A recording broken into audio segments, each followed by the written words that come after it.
समय सार ज्ञायक भाव प्रबोधिनी टीका का मंगलाचरण और पूर्व रंग का मंगलाचरण, उसके साथ साथ समय सार कितना महिमावंत है, उसकी क्या विशेषता है, इसकी चर्चा भी अपन ने कल कर ली थी। पहले कलश की चर्चा अमृतचंद्र आचार्य के मंगलाचरण की प्रारंभ करेंगे। अभी पूछ नहीं रहा हूँ, लेकिन पूछेंगे, इसलिए ध्यान रखना है। विषय आप बराबर देखते जाएं, पीछे से विषय सभी बराबर आप देखते हुए चलेंगे।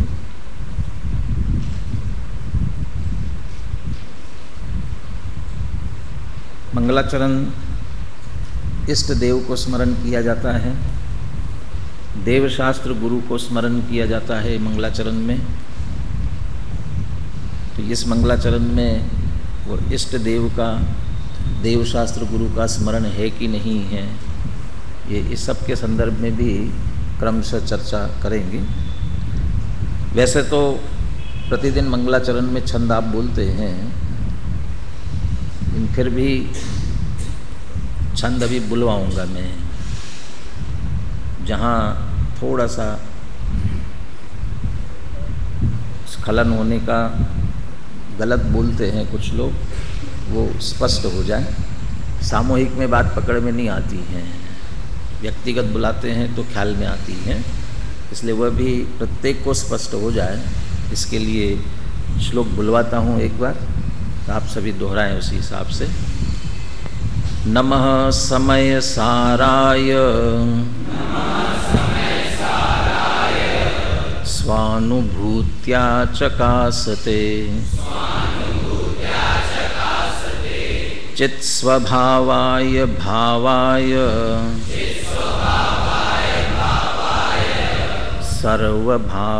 सर्वभावान्तरच्छिदे।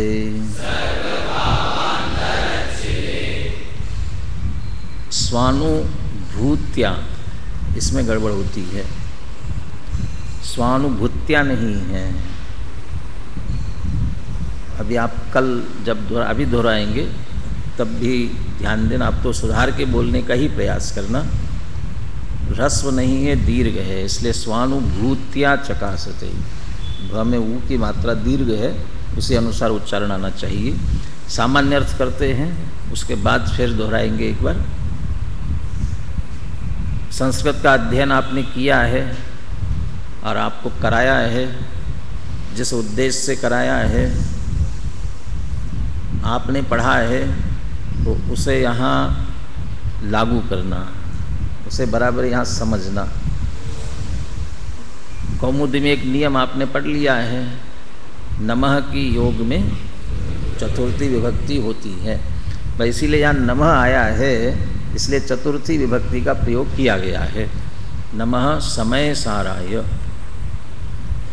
बहुत से जगह लिखा हुआ आप पढ़ते हो, कोई भी आमंत्रण हो उसके ऊपर लिखा हुआ देखते हो, दिवाली पर बहुत जगह लिखते हैं श्री वीतरागाय नमः, श्री महावीराय नमः, ये चतुर्थी विभक्ति के योग में। तो यहाँ भी नमः समय साराय, समय सार को नमस्कार हो, ये मूल आ गया इसमें। इतना मूल बस। नमः समय साराय, समय सार को नमस्कार हो। अब बाकी जितने शब्द है वे सब समय सार के विशेषण हैं। समय सार को नमस्कार हो। कैसा है समय सार? स्वानुभूत्या चकासते, ये दो का एक है, दो मिल करके, दो शब्दों का मिल करके एक पद है, एक तरह से एक विशेषण है। स्वानुभूत्या चकासते, जो स्वानुभूति से प्रकाशित होता है। विशेष अर्थ और करेंगे आगे। चित स्वभावाय, चैतन्य स्वभाव वाला है, चित स्वभाव। भावाय, भाव सद्भाव सत्ता वाला है, अस्तित्व वाला है। सर्वभावांतरच्छिदे, सर्वभाव, तो यहाँ भाव शब्द में द्रव्य गुण पर्याय ये सभी आते हैं। तो सब द्रव्य, सब गुण, सब पर्याय, भाव शब्द का अर्थ तीनों होते हैं, द्रव्य गुण पर्याय। उन सब के अंतर छेदे माने जानने वाला। यहाँ छेदन, अंतर छेदन करना तात्पर्य जानने से है। तो सब पदार्थों को जानने वाला, ये चार विशेषण हुए। ऐसा समय सार। संस्कृत का नियम ये भी जानते हैं, विशेषण विशेष, जो विशेष में विभक्ति होती है वही विभक्ति उसके विशेषणों में लगी होती है। तो समय सार इसकी विशेषताएं बताई जा रही है। तो समय सार में चतुर्थी विभक्ति है, इसलिए उसके जितने विशेषण दिए गए हैं उन सब में चतुर्थी विभक्ति लगी हुई है। छंदानुरोध से विशेषण आगे पीछे दिए हुए हैं, लेकिन हमें विषय के अनुसार उन विशेषणों को अपनी सुविधा अनुसार विषय समझने की दृष्टि से आगे पीछे करना है। अन्वय करते समय उसे उस तरह से कर सकते हैं, अर्थ करते समय उसे कर सकते हैं। कदाचित अर्थ करते समय भी आगे पीछे किया हो तो विषय स्पष्ट करने के लिए इसमें सबसे पहला विशेषण लेना है भावाय, जो है सत्ता स्वरूप है। तो भावाय सत्ता स्वरूप तो है, लेकिन कौन सी कैसी सत्ता वाला है कि चित स्वभावाय, चैतन्य स्वभावी है। तो चैतन्य स्वभावी अर्थात ज्ञान दर्शन माने जानने देखने के स्वभाव वाला है। तो जानने देखने के स्वभाव वाला है तो किनको जानता है? तो सर्वभावांतरच्छिदे, सब पदार्थों को, सबको जानने देखने वाला है। सर्वभावांतरच्छिदे, तो सबको ही जानता देखता है कि अपने को भी जान सकता है। तो स्वानुभूत्या चकासते, ऐसे समय साराय नमः। अब अन्वय इस विषय के अनुसार लगाओगे अन्वय, तो सब विशेषण लगाते जाइए। भावाय, चित स्वभावाय, स्वानुभूत्या चकासते, सर्वभावांतरच्छिदे समय साराय। ऐसे समय सार को क्या हो जाए? नमस्कार हो जाए। तो सामान्यतः आई गया सबको समझ में? पुनः दोहराते हैं। नमः समय साराय स्वानुभूत्या चकासते, चित स्वभावाय भावाय सर्वभावांतरच्छिदे। यहाँ जो अर्थ दिया है श्लोकार्थ वो पढ़ता हूँ, उसके बाद आप सब दोहराएं। स्वानुभूति से प्रकाशित, ये कौन से शब्द का अर्थ होगा ऊपर में? चकासते है ना, स्वानुभूति से चकासते प्रकाशित, चैतन्य स्वभावी, सर्व पदार्थों को जानने वाले, सत्ता स्वरूप। सत्ता स्वरूप किसका? भावाय। ऐसे समय सार को नमस्कार हो। बोलिए श्लोक और पद्यानुवाद बोलिए।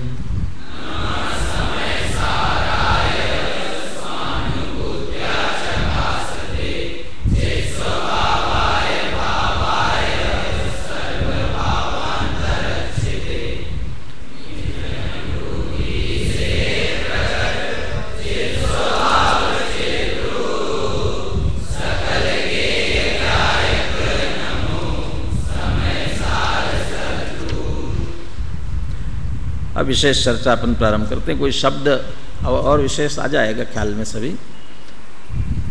भावार्थ भाव समझते जाना, और कल से जब मंगलाचरण, कल से ही क्यों, जब जब इस श्लोक को अपन पढ़े तब तब वो सारा भाव अपने ख्याल में आना चाहिए।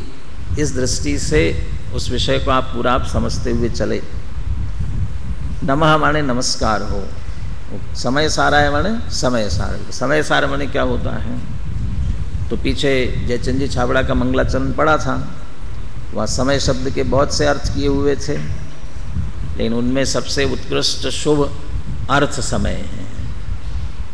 अर्थ समय में भी सार है वो जीव नामक पदार्थ, लेकिन यहाँ जीव नामक पदार्थ वो अर्थ समय में से समय सार जीव वो नहीं लेते हुए अभी यहाँ लेना है समय माने जीव नामक पदार्थ। जीव ही अपने आप में समय, और उसमें सार कौन है? वहाँ भी बात की थी। द्रव्य कर्म भाव कर्म नो कर्म से रहित शुद्ध आत्मा, कर्म बिन शुद्ध नय कहे। जो कर्मों से रहित ऐसा शुद्ध आत्मा है वो समय अर्थात जीव नामक पदार्थ का सार है। इसलिए समय सार का अर्थ हुआ द्रव्य कर्म भाव कर्म नो कर्म से रहित शुद्ध आत्मा, वो समय सार है, और उसे नमस्कार हो। अभी मेरे ख्याल से आगे गुरुदेव के प्रवचन आप सुन रहे हैं, इस श्लोक पर आगे चर्चा आएगी, तो उनका एक प्रसिद्ध उदाहरण है। नारियल खाया किसी ने? किसी ने क्या? सब नहीं खाया होगा। खाया कि नहीं खाया नारियल? खाया, नारियल खाया। तो लोग कहें नारियल कहाँ खाते था, वो तो क्या खाते हैं अपन, कोपरा खाते हैं उसमें से,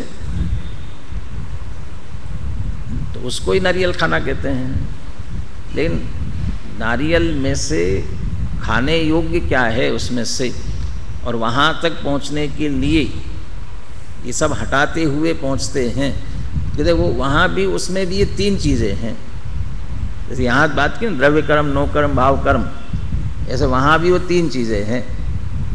सबसे पहले क्या है? ऊपर वो उसके नारियल के ऊपर जटाएं बोलते हैं, उस क्या है जटा, वो नारियल की भी, तो वो पहले हटाएं। वो कच्चे नारियल की बात नहीं करे, हरा होता है तो हरे को भी उसके साथ शामिल कर लेना। बाज़ार में ज़्यादातर नारियल मिलता है तो जटाओं सहित मिलता है, तो सबसे पहले उसको हटाते हैं। फिर वो कठोर, सो नरेटी बोलते हैं नारियल, वो नरेटी, वो उसको हटाते हैं। अब वो नारियल कोई फोड़ता भी है तो फोड़ने से पहले जटा हटाता है, और फिर नरेटी कठोर होती है तो उसे ठोक करके जोर से और कैसे भी तोड़ लेते हैं, फोड़ लेते हैं। अब उसमें से वो निकला, गोला निकला, लेकिन अभी भी उस गोले के ऊपर भी लाल छाल अभी लगी हुई है, वो लालिमा अभी लगी हुई है। अब उसका स्वाद भी अच्छा नहीं है। वैसे तो कच्चा होता है तो उसके साथ साथ खा लेते हैं, तो दल मीठा सफ़ेद ज़्यादा है और लालिमा है वो बहुत कम है, तो स्वाद में अंतर ख्याल में नहीं आता है। इनका भी छीलते हैं अपन उसे, अंदर बिल्कुल सफ़ेद निकालना है तो छीलते हैं। अब वो छीला हुआ जो काला काला है ना अकेला, उसको खा लो तो उसमें मिठास नहीं आएगी, उसका स्वाद अच्छा नहीं आएगा, वो कसायला कड़वा कड़वा है। इसका मतलब उसमें नहीं है, वो सीधा जो अंदर सफ़ेद दल है वो मीठा है, वो गरी वो गोला वो है असली नारियल, वो है। अब वो हमें खाना है, उसका स्वाद लेना है, उसकी मिठास लेनी है। तो जैसे उसकी मिठास लेने के लिए ऊपर की जटाएं, नरेटी और वो लालिमा, इन सब को हटाते हुए या इनसे रहित वो स्वादिष्ट जिस तरह से नारियल है वैसे ही आत्मा भी, समझ लीजिए ये जटाएं नो कर्म की तरह है। शरीर बाहर के संयोग ये सब नो कर्म, वो नरेटी वो द्रव्य कर्म की तरह, और जो लालिमा ऊपर लगी हुई है वो मोह राग द्वेष के भाव कर्म की तरह, और उनसे रहित अंदर जैसा वो शुद्ध सफ़ेद की अपेक्षा से निर्मलता, स्वच्छता उसकी, और मिठास की अपेक्षा से समझ लीजिए उसका आनंद। तो ऐसा ही अपना आत्मा भी ज्ञान और आनंद स्वभाव भी, चित्त स्वभाव आगे कहा ना, ऐसा वो शुद्ध आत्मा वो तीन से रहित है। द्रव्य कर्म, नो कर्म, भाव कर्म। तो उसमें पहले नो कर्म शरीर आदि, फिर द्रव्य कर्म और फिर भाव कर्म, इससे भी रहित ऐसा जो शुद्ध आत्मा है वो समय सार है, तब उसे नमस्कार करते हैं। समय सार शुद्ध आत्मा को कैसे नमस्कार किया जाएगा? ये भगवान को तो हम नमस्कार करते हैं, साष्टांग नमस्कार करते हैं, तो यहाँ शुद्ध आत्मा को कैसे नमस्कार किया जाएगा? कैसे करना? नमन। हम भगवान को नमस्कार करते तो ऐसा नमस्कार करते हैं। अब अपने को नमस्कार करना होगा तो कैसे, हाथ कैसा जोड़ेंगे अपनी तरफ? तो अपना ये शुद्ध आत्मा अंदर है ना, अपना शुद्ध आत्मा है, अब उसे नमस्कार करना है, तो कैसे करेंगे? फिर दूसरों को करते तो ऐसा करते हैं, तो अपने को करे तो कैसा हाथ जोड़ना, तो कैसे नमस्कार करना? हर एक के नमस्कार करने की विधि अलग अलग होती है, हर एक को अपने इसमें भी अंतर रहता है ना। जो मुनिराज होते हैं उनको नमस्कार करते समय क्या बोलते हैं?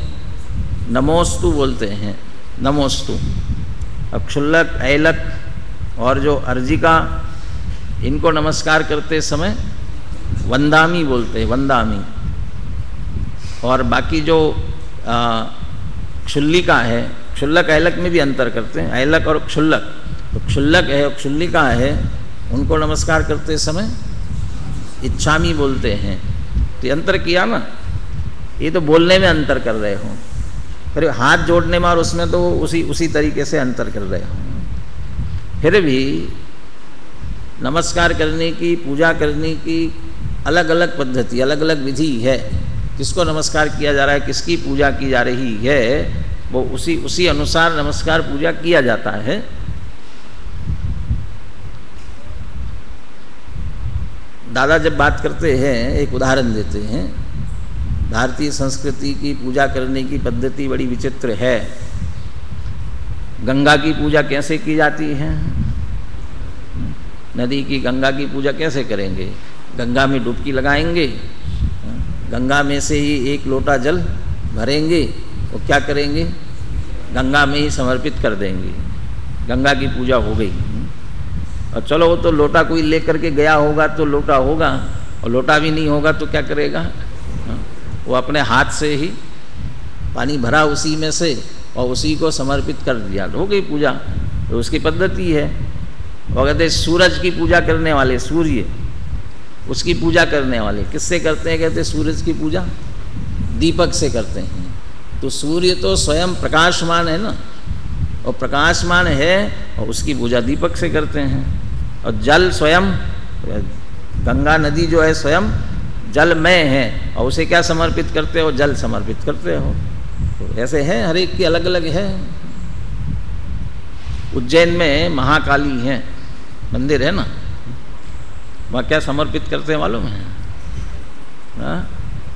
शराब समर्पित करते हैं, वहाँ शराब चढ़ाते हैं। अब वो कि जो भी मान्यता होगी वहाँ पर, तो ऐसे है। मराठी में कहावत है, वो कहावत कोई और मतलब से बनी होगी, वैसी होती है कि नहीं होती पता नहीं है, यानी कहावत है, सांबाराचा देवाला खेटराची पूजा। यदि चमार का कोई भगवान होगा तो उसकी पूजा किससे होती होगी? चप्पल जूतों से होती होगी। वह कहा यदि चमारों का देव है तो उसकी पूजा चप्पल जूतों से होती है। और वो दूसरे अर्थ में कहा जाता है, कहावत का प्रयोग जो है दूसरे अर्थ में किया जाता।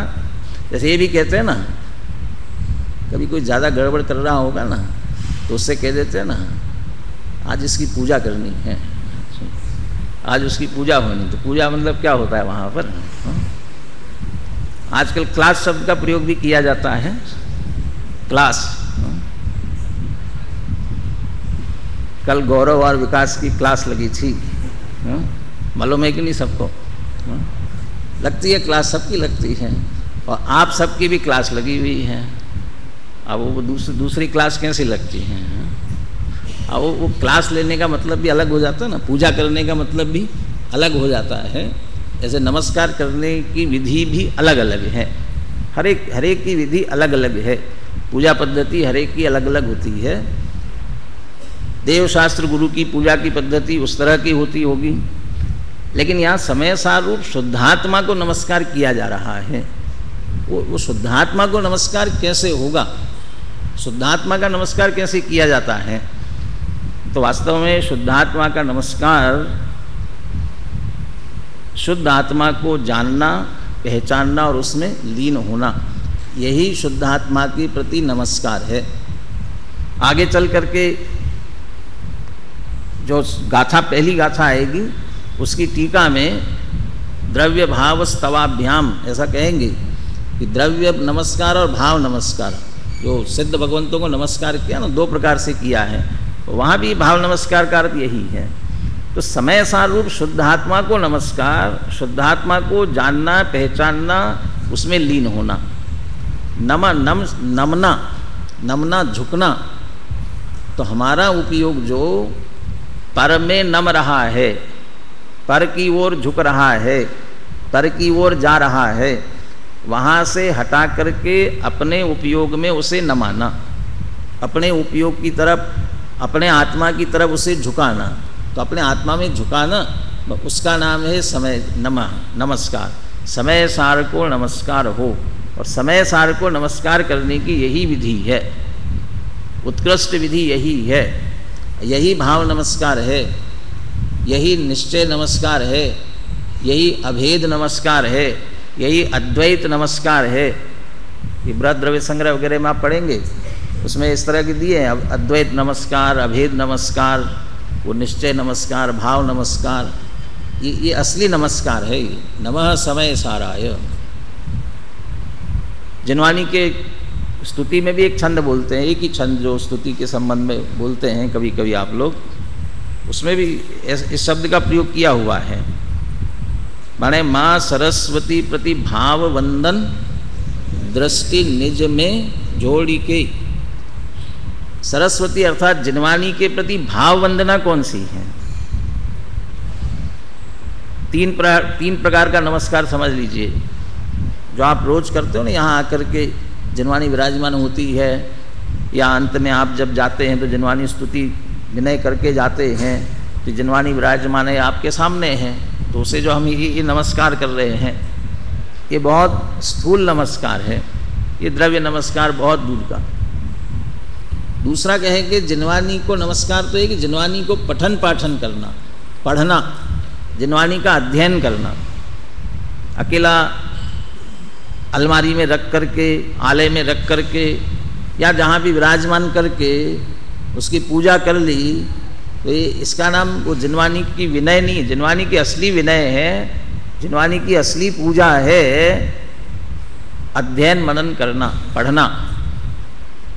तो अध्ययन मनन करना, अब ये व्यवहार हुआ, तो निश्चय है अध्ययन मनन करने के बाद उसमें जो मूल विषय, वो भेद विज्ञान, अब पर से भिन्न हट करके अपने को जानना, पहचानना, ये कर लिया, तो जिनवानी को वास्तव में नमस्कार हुआ, वो वास्तव में जिनवानी को नमस्कार है। इसलिए क्या दृष्टि निज में जोड़ी के, ये माँ सरस्वती प्रति भाव वंदन, ये सरस्वती के प्रति जैसे भाव वंदना कही गई है। लोक में भी बहुत कहा जाता है शस्त्र की पूजा क्या होती, कैसी होती शस्त्र की पूजा? माने ये शस्त्र अकेला रख करके पूजा करना, दशहरे के दिन करते ना, वो शस्त्र पूजा नहीं है वास्तव में। वो शस्त्र का जो उपयोग कर रहे हैं वो वास्तविक शस्त्र पूजा है।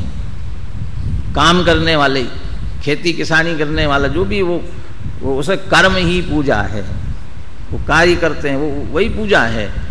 वो खेत को अकेला पूज लिया, वो इसका मतलब पूजा नहीं है। वो उसमें मेहनत करना, ऐसे यहाँ भी समय सार को नमस्कार का अर्थ है समय सार स्वरूप शुद्धात्मा को जानना, पहचानना, उसमें लीन होना, अपने उपयोग को उसमें झुकाना, लीन करना, वही वास्तव में समय सार को नमस्कार है।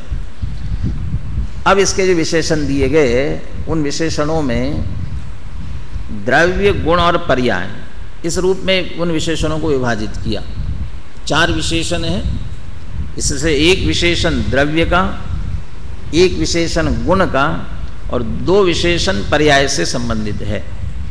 जिन्होंने अनुशीलन पढ़ लिया ध्यान से, उनको ध्यान में होगा, उसमें लिखा यदि मोह का नाश करना है तो क्या करना पड़ेगा। प्रवचन सार की 80 गाथा को याद किया ना। यदि मोह का नाश करना है तो अरहंत भगवान को द्रव्य गुण पर्याय से जानना है और अरहंत भगवान को जानकर अपनी आत्मा को द्रव्य गुण पर्याय से जानना है, तो मोह का नाश होता है। तो मोह का नाश होने के लिए द्रव्य गुण पर्याय से जानना जरूरी है। कि यहाँ भी द्रव्य गुण पर्याय, इन तीनों से समय सार रूप शुद्ध आत्मा की चर्चा की गई। जो विशेषण दिए गए हैं वो द्रव्य गुण पर्याय से संबंधित हैं। तो द्रव्य से संबंधित कौन सा विशेषण, कहते भावाय, क्योंकि भाव माने सत्ता, सदरूप और सद द्रव्य लक्षणम। द्रव्य का लक्षण क्या है, सत है, अस्तित्व है, सत्ता है। तो भावाय कह करके जो द्रव्य का लक्षण है सत, उसे याद किया गया, ये द्रव्य हुआ। इसलिए समय सार जो है भावाय है, सत्स्वरूप है, इसलिए द्रव्य है। भावाय सत्स्वरूप तो है, लेकिन कौन सा कैसा द्रव्य है, 6 द्रव्यों में कौन सा द्रव्य है, तो कौन सा द्रव्य है ये जानना है, तो उसे विशेष गुण की आवश्यकता है। तो क्या विशेष गुण है उसमें, चित स्वभावाय, वो चैतन्य स्वभावी है, ज्ञान दर्शन स्वभाव वाला है। तो ज्ञान दर्शन ये इसके गुण हैं, ये उसके स्वभाव है, इसलिए चैतन्य स्वभावी, चित स्वभाव कहा उसे। ये जो चैतन्य स्वभाव ये क्या करता है गुण तो भरे हुए हैं उसमें, लेकिन गुण भरे हुए हैं तो वैसे ही है कि काम भी करते हैं। या काम करते, क्या काम करते, कि जानने देखने का काम करते, जानने देखने रूप परिणमित होते हैं। कि किसे जानते देखते हैं, कि सर्व भावांतरच्छेदे, सर्व पदार्थों को जानने देखने के स्वभाव वाला है। और कैसा है, सब कोई जानता है कि अपने आप को भी जान सकता है, स्वयं के जानने में भी आता है कि नहीं आता है, स्वयं को भी जान सकता है। तो स्वानुभूति, अनुभूति से यदि हम अपने स्वरूप की तरफ उपयोग सन्मुख करें तो अपनी आत्मा की अनुभूति हो सकती है, होती है, उससे वह प्रकाशित होने वाला है। ऐसा समस्त पदार्थों को, और ये स्वपर प्रकाशक कह सकते हैं, उसमें से दोनों में से स्वानुभूतियाँ चकासते स्वप्रकाशक है और सर्वभावांतरच्छेदे व पर प्रकाशक है। तो स्वपर प्रकाशक ऐसे तो द्रव्य, गुण और पर्याय। लेकिन समय सार की बात चल रही है, तो समय सार शुद्ध आत्मा है। तो शुद्ध आत्मा, जैसे हम दृष्टि का विषय कहते हैं द्रव्य दृष्टि, तो द्रव्य दृष्टि तो गुण भेद से भिन्न पर्याय से भी पार होती है। तो यहाँ तो द्रव्य गुण पर्याय कह करके फिर गुण और पर्यायों को लिया है। ये गुण और पर्याय कहे हैं, लेकिन गुण भेद और पर्याय नहीं ली है। चित स्वभाव, ज्ञान दर्शन चारित्र के भेद नहीं करना है, वो चैतन्य स्वभावी है, अनंत गुणों का अखंड पिंड है, भेद खड़ा नहीं करना है उसमें। और ऐसे जो पर्याय संबंधी विशेषण है, सर्वभावांतरच्छेदे और स्वानुभूतियाँ प्रकाशते, ये पर्याय वाले नहीं लेना है, बल्कि स्वभाव वाले लेना है। सर्वभावांतरच्छेदे, समस्त पदार्थों को जानने देखने का जिसका स्वभाव है। 3 प्रकार के स्वभाव होते हैं, द्रव्य स्वभाव, गुण स्वभाव और पर्याय स्वभाव। ऐसे सबके लिए वो द्रव्य स्वभाव भी होता है, पर्याय स्वभाव भी होता है। 47 शक्तियों में से 2 शक्तियों को याद किया, सर्वज्ञत्व और सर्वदर्शित्व। तो सर्वज्ञत्व शक्ति, अभी हम सब सर्वज्ञ हैं कि नहीं हैं, हम सभी सर्वज्ञ है कि नहीं है? सभी सर्वज्ञ हैं, सर्वज्ञ स्वभावी है।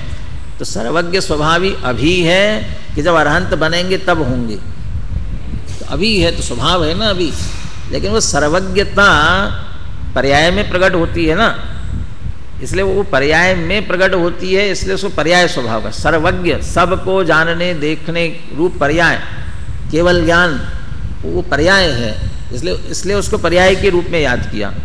अनुभूति, अनुभव वो पर्याय में होता है। 73वीं गाथा में शायद शुद्ध के बोल में अनुभूति स्वरूप भगवान आत्मा, इसमें 17वीं 18वीं गाथा में अनुभूति स्वरूप भगवान आत्मा आबाल गोपाल सबको प्रति समय अनुभव में आ रहा है, तो अनुभूति स्वरूप कहा। और 73वीं गाथा में भी है, क्या शब्द है वहाँ, विज्ञान घन ऐसा होता है ना, अनुभूति शब्द का प्रयोग है वहाँ पर भी। और वो कारक चक्र प्रक्रिया से पार निर्मल अनुभूति मात्र पने से शुद्ध हूँ, निर्मल अनुभूति मात्र पने से, तो अनुभूति शब्द का प्रयोग किया वहाँ पर भी। लेकिन वो दोनों 17वीं 18वीं गाथा में अनुभूति स्वरूप भगवान आत्मा और 73वीं गाथा में अनुभूति मात्र पने से शुद्ध हूँ, तो दोनों जगह अनुभूति शब्द का प्रयोग तो है, लेकिन वो पर्याय के लिए नहीं है, वो द्रव्य के लिए है। तो स्वानुभूतियाँ चकासते, स्वानुभूति से प्रकाशित, ये कौन? पर्याय में स्वसन्मुखता होती है तो चैतन्य स्वरूप आत्मा निश्चित रूप से अनुभव में आता है, ऐसा ही उसका स्वभाव है। स्वसन्मुखता की पर्याय का स्वभाव है कि उसमें आत्मा प्रकाशित हो ही हो। दर्पण की विशेषता है ना, जिसके सन्मुख उसे करेंगे उसका प्रतिबिंब आएगा। उपयोग की विशेषता है, उपयोग जिसके सन्मुख होगा वो उसमें झलकेगा। स्वसन्मुख होगा तो स्व का अनुभव होता है, ऐसा स्वभाव पड़ा है पर्याय में भी। तो स्वानुभूति से प्रकाशित ये पर्याय स्वभाव, माने स्वभाव लेना है, प्रकट पर्याय की अपेक्षा से उसे नहीं लेना, क्योंकि शुद्ध आत्मा के विशेषणों की बात चल रही है। तो इस तरह द्रव्य गुण पर्याय को भी इसमें स्मरण कर लिया गया है।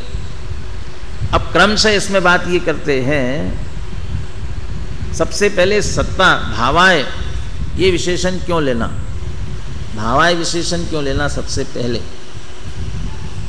क्योंकि किसी की बात भी जब तक उसका अस्तित्व न हो तब तक नहीं की जा सकती है। बिना अस्तित्व के चर्चा करना निरर्थक है।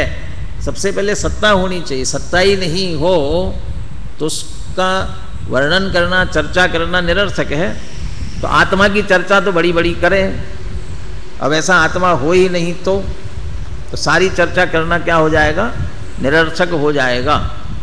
इसके लिए कहावत कही जाती है ना, सूत न कपास जुलाहों से लठा लठी। क्या मतलब है? सूत न कपास जुलाहों से लठा लठी, मतलब वो वैसा ही किस्सा होता है। आधुनिक उदाहरण बना दिया, समझ लीजिए उसका। एक पति पत्नी दंपति में झगड़ा हुआ, बेटे को क्या बनाया जाए, इंजीनियर बनाया जाए कि डॉक्टर बनाया जाए। पिताजी कहते थे आजकल डॉक्टरी में ज़्यादा कमाई है, इसलिए डॉक्टर बनाना चाहिए। माँ कहती थी आज के इंजीनियरों का ज़माना है, क्या होता आईटी क्या आ गया आजकल, और कहाँ कहाँ पहुँच रहे हैं, सबसे बड़ा पैकेज मिलता है, इसलिए क्या बनाना चाहिए, इंजीनियर बनाना चाहिए। तो दोनों में बहुत ज़ोरों से लड़ाई शुरू हो गई। इतनी ज़ोरों से लड़ाई हुई दोनों में कि लड़ाई कहाँ पहुँच गई कि अदालत में पहुँच गई। अदालत में पहुँच गई तो दोनों खड़े हैं कटघरे में, एक इधर एक इधर, लड़ाई कर। क्या हुआ? जज ने पूछा भी क्या हुआ? तो पिता कहता है कि बेटे को डॉक्टर बनाना है, माँ कहती है बेटे को इंजीनियर बनाना है। तो जज ने कहा भैया तुम तो जानते मानते हो, ठीक है चाहते हो, मतलब बेटा क्या चाहता है ये तो बताओ, तुम्हारी मर्जी कैसे चलेगी, बेटा क्या चाहता है ये तो बताओ। क्या हुआ कि साहब बेटा तो है कहाँ, अभी होने वाला है, होगा तब की बात है। तो जब बेटा है ही नहीं तो फिर काय की लड़ाई लड़ रहे हो? तो वो लड़ाई लड़ना कैसी है? निरर्थक है, व्यर्थ है कि नहीं है? और ऐसी बहुत सी लड़ाइयाँ होती है। ट्रेन में बैठे बैठे जा रहे हैं, बहुत बढ़िया ज़मीन देखी, लड़ने लग गए। एक कहता है यहाँ बहुत बढ़िया मैं अपनी खेती करूँगा, बहुत अच्छी फसल यहाँ उगाऊँगा। दूसरा कहता है इतनी बढ़िया जगह है, मैं तो यहाँ गाय पालूँगा, एक गौशाला खोलूँगा, यहाँ बढ़िया डेयरी फार्म खोलूँगा मैं यहाँ पर। तुम कैसे डेयरी फार्म खोल सकते हो? मैं तो यहाँ खेती करने वाला हूँ। वो कहता है नहीं, मैं तो डेयरी फार्म खोलूँगा। कोई बात नहीं, तुम डेयरी फार्म खोलना, मैं खेती भी करूँगा, लेकिन तुम्हारी गायों को मेरी खेती में नहीं घुसने दूँगा। कैसे घुसने नहीं दे सकते? देखता हूँ मैं, लड़ाई करने लग जाऊँ। कहाँ है ज़मीन? किसकी ज़मीन है? बहुत सारे उदाहरण आते हैं ऐसे। वो सब जुलाहों से लठालठी वाली बात है। जुलाहों से लठालठी का मतलब क्या? पुराने ज़माने में किसी कपड़ा बनाना हो ना, कपड़ा, और कपड़ा बनाने के लिए कैसा कपड़ा बनाना, और जुलाहे से जाकर के कहे कि बहुत बढ़िया कपड़ा बनाना है, बहुत अच्छा कपड़ा बनाना। चलिए ठीक है साहब, कपड़ा कैसा अच्छा और कैसा है? वो तो जैसा कपास सूत होगा वैसे बनेगा ना। नहीं तुम अच्छा नहीं बनाते, मैंने उससे लड़ाई करने लग जाए, लेकिन सूत और कपास हो ही नहीं तो क्या बनाएगा? ऐसे ही आत्मा की चर्चा बहुत होवे और वैसा आत्मा हो ही नहीं, तो फिर वो सारी चर्चा कैसे होगी? न्याय शास्त्रों में इसके लिए विशिष्ट शब्द आया, वंद्यासुत विवाह वर्णनवत। सुना होगा ना क्या? वंद्यासुत विवाह वर्णनवत।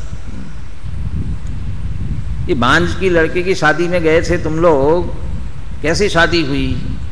अच्छी हुई ना, बहुत बढ़िया। कैसा खाना खाया था, कैसा हुआ? ये सब चर्चा करोगे। ये किसकी शादी की बात हो रही है? भांज के पुत्र के शादी की। अब भांज के पुत्र होता ही नहीं है ना, नहीं होता है तो फिर शादी भी नहीं होती, शादी नहीं होती तो खाना भी नहीं होता है, तो सब नहीं होगा ना। तो है नहीं, उसकी सारी चर्चा करना, ऐसा लगेगा ऐसा कैसे हो सकता है? आप देख लो, बहुत सारे दर्शन हैं ऐसे। वस्तु स्थिति वैसी नहीं है और फिर भी सारा वर्णन किया हुआ है, सारा वर्णन पूरा किया हुआ है। अब वैसी वस्तु स्थिति है नहीं, वस्तु है नहीं वैसी, वर्णन सब किया हुआ है, ऐसा हो सकता है? प्रमेय रत्नमाला में एक बहुत लंबी श्रृंखला की है, उसमें बहुत लंबी श्रृंखला। वो वंद्यासुत को मारने के लिए, वंद्यासुत को मारने के लिए मृग मरीचिका के जल में नहा करके, आकाश कुसुमों की माला पहनकर, और क्या दिया? किसके? हाँ, खरगोश के सींग या किसके सींग? हाँ, गधे के सींग से बना हुआ वो शास्त्र लेकर के, और जुड़ते जाओ ऐसे। अब वो वंद्या के पुत्र को मारने के लिए जा रहा है। अब वो सब है ही नहीं ना ऐसे, ना मृग मरीचिका के जल में नहा सकता है, ना आकाश कुसुमों की माला पहन सकता है, ना गधे के सींग का हथियार शस्त्र बन सकता है, और भी चीज़ें होंगी उसमें। अरे ये सब नास्ती वाले। अच्छा, नास्ती वाले होते हुए बात कर दी ना अपन ने, इतनी बढ़िया बात तो कर दी कि नहीं कर दी? पहले ये छोटे छोटे सांस्कृतिक कार्यक्रम कराते थे ना, मुझे जहाँ तक ध्यान है, अजित जी शास्त्री अलवर में है ना, ये बिल्कुल शुरू में जब पाठशाला वगैरह लेते थे उस समय कराते थे। छोटा संवाद बीच में ऐसे हंसी मजाक के लिए, दो मिले आपस में, और दो मिले तो आपस में बात करने लगे, और भाई कैसे हो, क्या हो? तो एक ने कहा मेरी बेटी है, एक ने कहा मेरा बेटा है। चलो बहुत बढ़िया, कि आपकी बेटी मेरा बेटा है तो दोनों की शादी करते हैं, चलो गले मिलो। गले मिले, लेकिन रुको रुको कहते हैं, क्या हुआ? कि मेरे बेटे की एक टांग नहीं है। तो कहता है मेरी बेटी की भी एक टांग नहीं है। चलो बहुत बढ़िया है, फिर गले मिलते हैं। अरे रुको रुको, अभी मेरे बेटे का एक हाथ नहीं है, मेरी बेटी का भी एक हाथ नहीं है, तो चलो गले मिलो। मेरी बेटी की एक आँख नहीं है, तो मेरी बेटी की भी एक आँख नहीं है। ऐसा करते करते सारे अंग नहीं है नहीं है नहीं है। बोले है क्या? अरे मेरे बेटी ही नहीं है, तो मेरा बेटा भी नहीं है। लेकिन चर्चा तो हो गई कि नहीं हुई? तो नहीं होते हुए भी चर्चा होती है कि नहीं होती है? ऐसा नास्ति परक कथन नहीं हो सकता। इसलिए सबसे पहला विशेषण दिया है भावाय। वह अस्थि स्वरूप है, सत्ता, सत स्वरूप, सत्ता की स्वीकृति सबसे पहले होना चाहिए, है पने की। है वो है अस्तित्व रूप। लेकिन वो त्रिकाल अनादि अनंत है। वो त्रिकाल अनादि अनंत पने रूप में उसका अस्तित्व स्वीकार होना चाहिए। अभी तो हमें उसका अस्तित्व स्वीकार होता है कितना सा है ऐसी सत्ता तो लग रही है ना, हर एक को लग रही है, नहीं लग रही ऐसा नहीं है, लेकिन किस रूप में लग रही है? जो है वो लग रही है। जैसे टोडरमल जी कहते हैं प्राप्त पर्याय में तन्मय होता है, वो पर्याय रूप, वो उतना ही अस्तित्व अपने आप को मानता है, उतना नहीं है वो। सत त्रिकाल है, अनादि अनंत है, तो अनादि अनंत पने के रूप में उसका अस्तित्व स्वीकार होना चाहिए। है सबसे पहले है।